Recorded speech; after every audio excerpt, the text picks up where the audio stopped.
Welcome to Teacher Maylene Classroom. Ako po si Maestrang Maylene. Please subscribe and share my video lessons.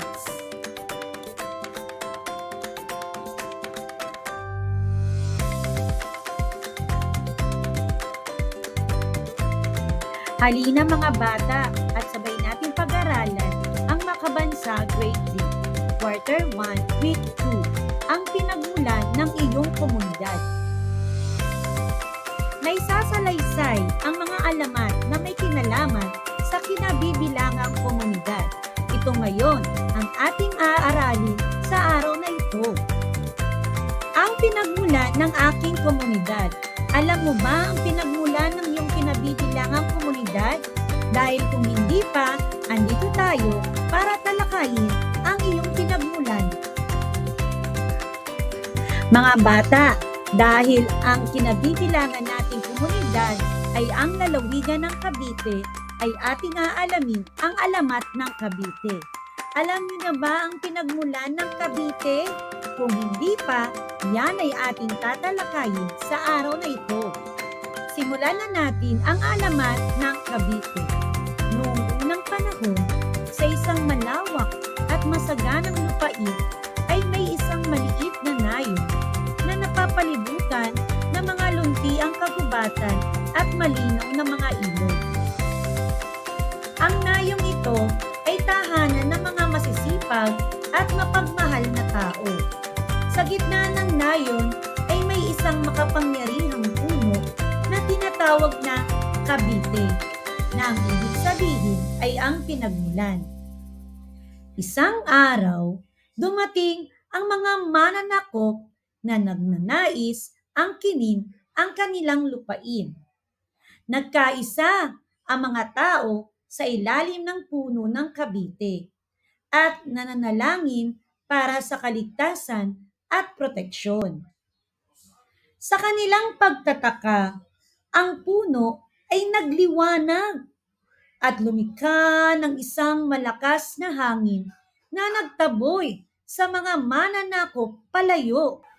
Simula noon, ang nayon ay naging kilala na sa tawag na Cavite, hango sa salitang Cavite, bilang parangal sa punong nagligtas sa kanila. Naging masagana at payapa ang buhay sa Cavite, at ito ay naging simbolo ng lakas at pagkakaisa. Sa paglipas ng panahon, lumago ang nayon ng Cavite. Ito ay naging isang bayan na kilala sa kasaysayan, kultura at kagandahan.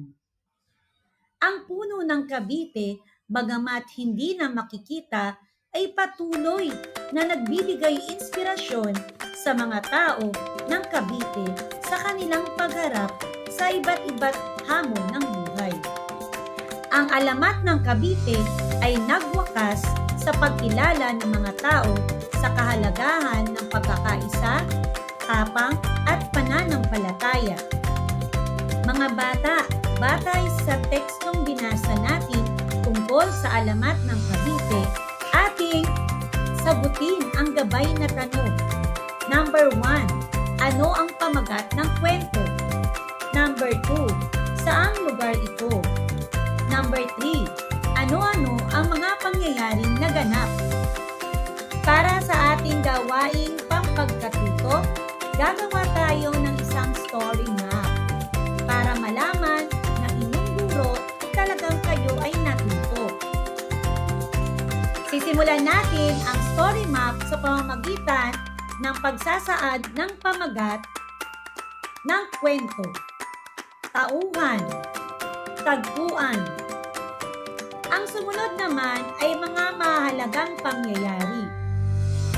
Ibibigay ninyo ang mahalagang detalye ng kwento o yung mga pinaka-importanting pangyayari. Unang pangyayari, ikalawang pangyayari, ikatlong pangyayari, ikaapat na pangyayari, at ikalimang pangyayari o huling pangyayari. Salamat sa inyong pakikinig at credits to Mag-aaral PH. Sa kanila ko nakuha ang impormasyong ito. Thank you for watching. Don't forget to subscribe and share.